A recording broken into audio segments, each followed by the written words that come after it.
এই 144টি উত্তম প্রাণায়ামে ধারণা অভ্যাস হয় এবং ধারণা অর্থাৎ কি স্থিরতা। ধারণা মানে কোন বিষয় ধারণা? আত্মা বিষয় ধারণা।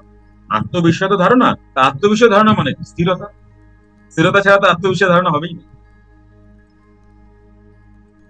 এবং দেখো, চিত্তকে বিষয়ান্তর হইতে নিগৃহীত করিয়া আজ্ঞাচক্রে স্থির রূপে ধারণ করাই ধারণা।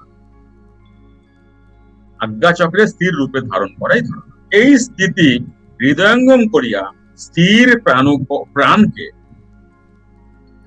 হৃদয়ঙ্গম করিয়া স্থির প্রাণকে স্মরণে রাখার নামও ধারণা। পরে 1728 উত্তম প্রাণকর্মে ধ্যানাবস্থা প্রাপ্তি হইয়া থাকে। ফ্রি ক্লাস ওয়াইএমপি, টানা 6 দিনের জন্য ওয়াইএমপি ফ্রি ক্লাস জ্ঞানীগুরু এই আমার চ্যানেলে ক্লাসের টেস্টিমনি ভিডিও আপনারা দেখতে পাচ্ছেন। সবাই কতটা উন্নতি করছেন। এই ক্লাসটি করলে আপনার সমস্ত না হওয়া কাজ ধীরে ধীরে সম্পন্ন হতে থাকবে, আপনার সাকসেসের চাকা ঘুরতে থাকবে। আপনি প্রমাণ চান? ওকে। আজকের আপনার মন মানসিকতা, আপনার কর্মস্থল, আপনার রিলেশন কি অবস্থায় তারা আছে নোট করুন।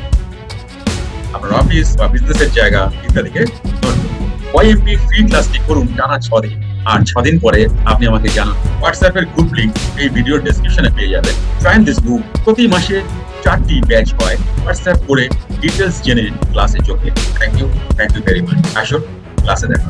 1728 বিধিপূর্বক উত্তম প্রাণায়ামে ধ্যানাবস্থা প্রাপ্তি হয়। ধ্যানাবস্থা, ধ্যান অবস্থা আসে। ধ্যান অর্থাৎ চিন্তা, বাহ্য চিন্তা।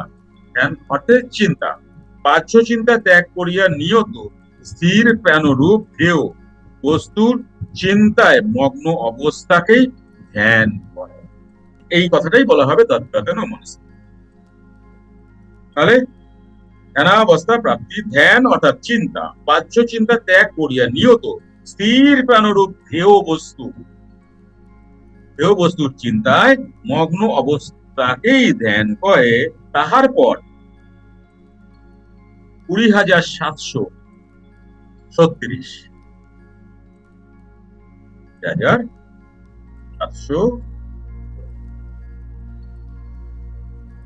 কারা কারা নিকোলা টেসলা থিসিস 9 এর কোর্স নিয়েছো আমার কাছ থেকে? হাত তোলো। ফোকাস দাবারে। নিকোলা টেসলা থিসিস 9 কারা কারা নিয়েছো? হাত তোলো। টেকনিক নিয়েছো তো? এই টেকনিক কাজ করবে কি মনে হয়? দেখো, 12টি উত্তম প্রাণায়াম 3-এ রিডিউস হচ্ছে। হাত নামাও। এবার বোঝো, 12টি উত্তম প্রাণায়াম 3-এ রিডিউস হচ্ছে। আবার দেখো তুমি 144টি উত্তম প্রাণায়াম মানে 9-এ রিডিউস হচ্ছে। 1728 1 + 7 + 2 + 8, দেখো 18 হচ্ছে, 9-এ রিডিউস হচ্ছে। এখানে দেখো 20, 2 + 0 + 7 + 3 + 6, 18। 20,736 প্রাণায়ামে সমাধি হচ্ছে, এখানেও 9 রিডিউস হচ্ছে। এমনকি আজ থেকে 3-4 বছর আগে আমি এই নিকোলা টেসলা যখন পড়ছিলাম তখন এই জিনিসগুলো আমার চোখের সামনে আসে। এবং তোমরা আশ্চর্য হয়ে যাবে, সত্য যুগের যে আয়ু, তারপরের যে আয়ু, ত্রেতার যে আয়ু, কলিযুগের যে আয়ু, সেটাও 9 রিডিউস হচ্ছে। অবাক হয়ে যাবে। এটা নিয়ে পরে একদিন। তাহলে বোঝা যাচ্ছে নিকোলা টেসলা ল তোমরা যেটা ইউজ করছো, যেটার উপরে তোমরা মাস্টারি করছো, যেটা তোমরা টেকনিক ইউজ করবে তোমাদের জীবনের যা কিছু চাওয়ার জন্য, নেওয়ার জন্য, আকর্ষণ করার জন্য, পাওয়ার জন্য, ঠিকমতো করতে পারো উইথ ভাইব্রেশন নিয়ে, ফিলিং নিয়ে, এই জায়গায় যেতে পারবে। বুঝতে পেরেছো কত বড় শক্তির খেলায় তুমি খেলছো? বুঝতে পারছো কত বড় শক্তিকে তুমি ধারণ করে সেই টেকনিককে অ্যাপ্লাই করছো? বুঝতে পারছো?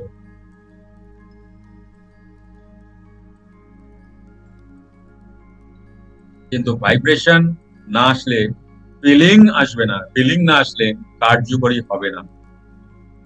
সুতরাং আগে ভাইব্রেশন এন্ড ফিলিং কে উপরে তুলে দিয়ে তারপরে যেভাবে বলেছি ওভাবে লিখবে। অসুবিধা হয় আমার সাথে। স্যার, আমি আরএমপি ক্লাসের প্রতি ভীষণ ভাবে কৃতজ্ঞতা। আজকে আমি যেখানটায় ছিলাম তার সেখান থেকে যে আমি কোন জায়গাতে আছি এবং কোন জায়গায় আমি যেতে চলেছি, আজকে সমস্ত কিছুর জন্য আমার আজকে আরএমপি ক্লাস। কি করে ভাইব্রেশন এবং ফিলিং কে আপ করা যায়। সমতাবস্থায় সমাধি, সমতা অবস্থায় সমাধি, ব্যালেন্স বা সাম্যতা বা সমতা। প্রাণকর্ম দ্বারা প্রাণবায়ু সাম্যাবস্থা রূপ স্থির ভাব হইলে ইহাই কর্মের অতীতাবস্থা।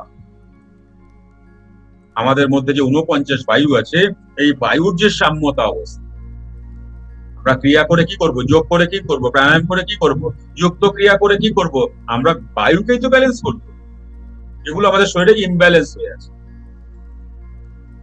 আমরা যে কাঁদি এটাও একটা বায়ু, আমরা যে হাসি এটাও একটা বায়ু। অল ইমোশন আলাদা আলাদা আলাদা বায়ু আছে। আমাদের যে ইমোশন গুলো বায়ু ক্রিয়েট করে। আমাদের শরীরের সুস্থতা বায়ু ক্রিয়েট করে। বুঝছো? যোগীরাজ একটা সময় বললেন না যে এই প্রাণায়াম, এই ক্রিয়া যদি তুমি করো এটা পাপ করে, তারপরে বলছে দুঃখ নাশে, তারপরে বলছে রোগ না রহে। কেন রোগ না রহে কেন? কারণ বায়ুকে তো ব্যালেন্স করছো, বায়ু ব্যালেন্স হলে তো রোগের কোনো জায়গাই নেই।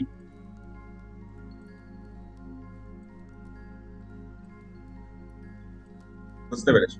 তো বায়ু ব্যালেন্স।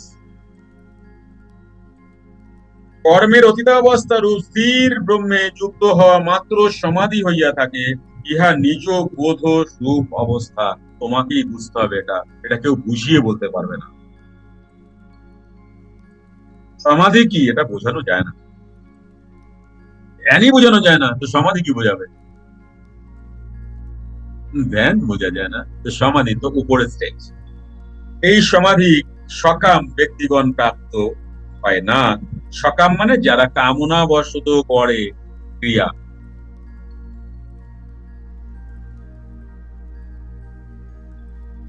নিষ্কাম করে।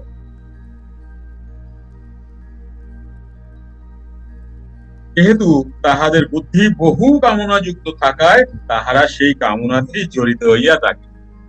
কোন অবস্থার কথা বলা হচ্ছে? নিষ্কাম। কি তুমি ত্রিগুণ রহিত। ত্রিগুণ রহিত কখন হয় জানো? প্রথমে ইন্দ্রিয়াতীত, ইন্দ্রিয়ের অতীতে বিরাজ করে, তারপরে ত্রিগুণাতীত। ত্রিগুণাতীত হলে কি হয়? তারপরে তত্ত্বাতীত হয়। তত্ত্বাতীত মানে সবকিছু আমার জানা, এই ইউনিভার্সে পুরো ব্রহ্মাণ্ডে সবকিছু আমার, আমি সব হচ্ছে আমার সব জানা। একে তত্ত্বাতীত বলে। কোনো কাহানি তোমার কাছে লুকিয়ে থাকবে না। শিবের কেন গলায় নীল, সীতা কেন এটা করেছিল, রাম কেন ওটা করেছিল, উপনিষদের কি আছে, বেদ কি আছে, টোটাল তোমার তত্ত্বাতীত বলে।